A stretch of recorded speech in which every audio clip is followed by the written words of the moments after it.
men. Rahab saw these godly men. They weren't trying to do the same thing everybody else. They weren't talking the same. They were spying out the city. They were looking, how are we going to take this city? So she made this decision to be the sacrifice. She made the decision that she was going to deceive the king. She was going to deceive everybody. She was going to hide these men. And then she said, I'm cutting covenant with you. You got to know who you're cutting covenant with. And that's marriage. You got to know who you're cutting covenant with. Somebody trying to get married up in here. You got to know who you're cutting covenant with. And what is going to happen. What are you bringing to the table? What are they bringing to the table? She cut covenant. She said, when you come back, you have to get me and my family out. The same way I'm covering you, you got to cover me. That's marriage. I got you covered. You got me covered.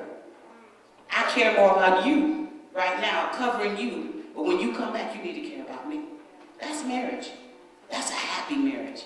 When you care more about making him happy, and he cares more about making you happy, how can you lose?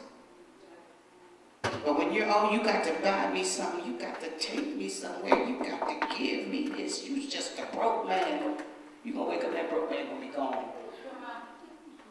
He going to be gone, and somebody else going to have him. So you have to watch what you're saying, you have to watch what you're speaking. Honey, I believe in you. I married you. I said for better, for worse. We're in this thing. We're going to work it out. She makes the decision to be the sacrifice. But God knows who she is. It wasn't a mistake that they went to the house of the harlot because everybody was calling her a worm. Everybody was saying she's trash. Everybody was saying she's a hooker. What y'all doing? Y'all so godly. What y'all doing over there with the hookers? What y'all doing over there in the bar? That's what they asked Jesus.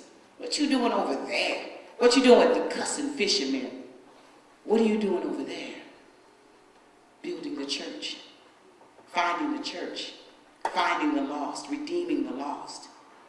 I said in the Cover Girls book, when we used to live over on 4th Avenue on Lake Street, they used to be called the red light zone.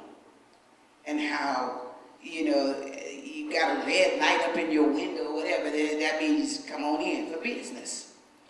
Rehab throws out this red cord.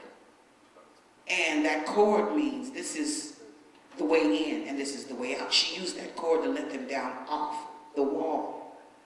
You talked about the price of scarlet and the sacrifice for the price of scarlet. That worm had to die. Its blood was transferred to a tree. They scraped the blood off of the tree and then they made red dye. So something had to die. Just like Jesus had to die. His blood taken off the cross for us. This is Rehab. She made a sacrifice. She made a decision. This was not a worm, but this was a butterfly. And not only was she a butterfly, she was a monarch butterfly. I was studying the monarch butterfly and I got really excited because I found out that they migrate to Minnesota. You don't think? I said, oh, we got some butterflies up in Minnesota. Some monarchs. The remnant. Sister Evelyn was saying that earlier. It's a remnant.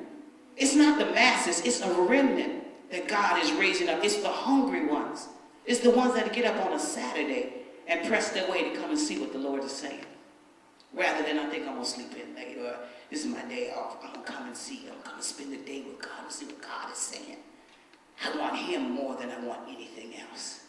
What's the Lord saying? She made this sacrifice. Turns out she's this butterfly. Now she